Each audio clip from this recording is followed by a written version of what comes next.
A reading from the Gospel according to Luke. He looked up and saw rich people putting their gifts into the treasury. He also saw a poor widow put in 2 small copper coins. He said, "Truly I tell you, this poor widow has put in more than all of them. For all of them have contributed out of their abundance, but she, out of her poverty, has put in all she had to live on." The Gospel of the Lord. In the Gospel of Luke, Jesus seems to have a special concern for women.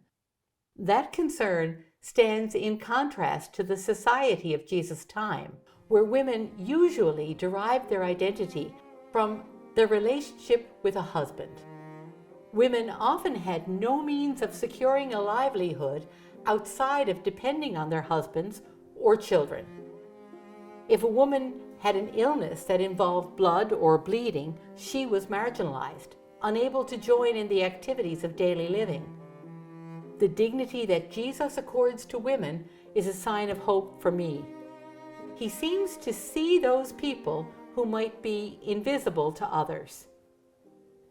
Today, I wish to reflect on Jesus' encounter with one woman whose name has not come down to us, but whose story is familiar to many. Is there a word that jumped out at you from this gospel reading? For me, it was the word saw. Twice, at the very beginning of this short story, we hear that word. Jesus looked up and saw rich people putting their gifts into the treasury. And he also saw a poor widow put in 2 small copper coins. Jesus was a keen observer of nature and of human nature. He also has the ability to present this teaching through commenting on what he sees. This is what is happening here as he sits in the temple.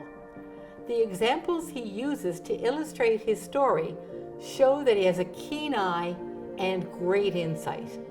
He must have spent hours watching people, and perhaps sitting in the town square and watching the comings and goings, the interactions and relationships.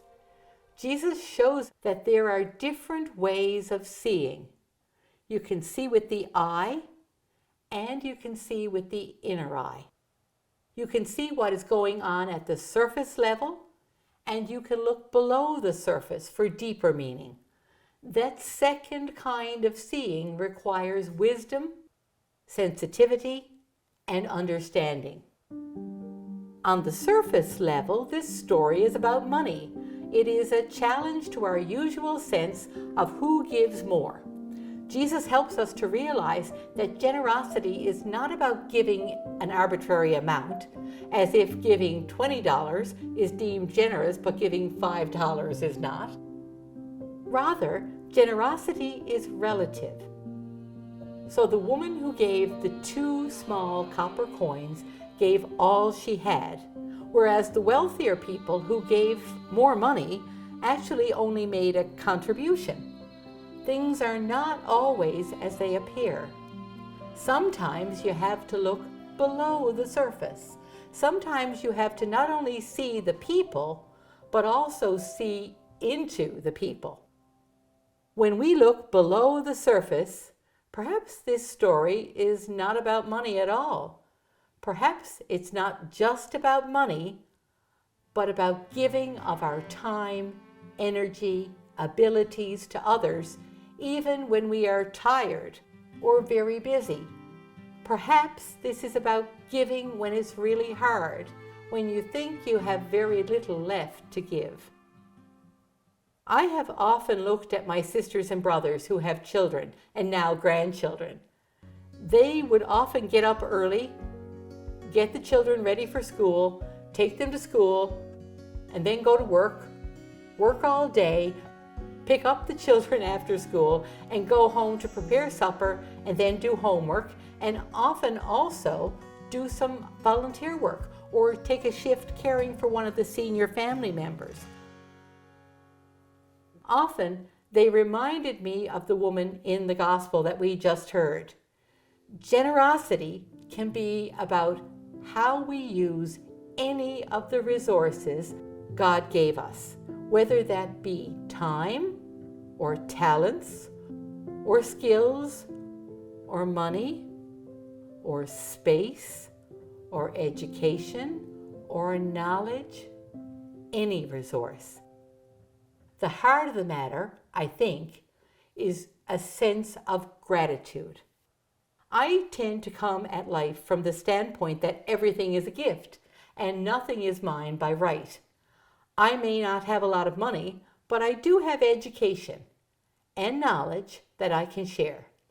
And I can share those things with a generous heart or a stingy spirit. Jesus puts the same idea in these words. Truly, I tell you, this poor widow has put in more than all of them, for all of them have contributed out of their abundance, but she, out of her poverty, has put in all she had to live on. At its heart, this gospel story challenges us to take on the gaze of Jesus, to see people and situations as Jesus sees them, with love, mercy, and understanding. This is great when it's easy, but it gets more difficult when I encounter people who I don't warm up to, when I meet people who think differently than I do, or believe differently than I do, or the list can go on and on. Now, you've heard how I've reflected on this passage from the Gospel of Luke. But what about you? Do you tend to give from your abundance, or do you tend to give all you have? What is your coin? What is most precious to you? What's the wealth you have to share? Do you really see people as Jesus sees people? What would have to change in order for you to see as Jesus sees, or take on the gaze of Jesus? How do you hope Jesus gazes on you? What words would you wish to hear Jesus say to you?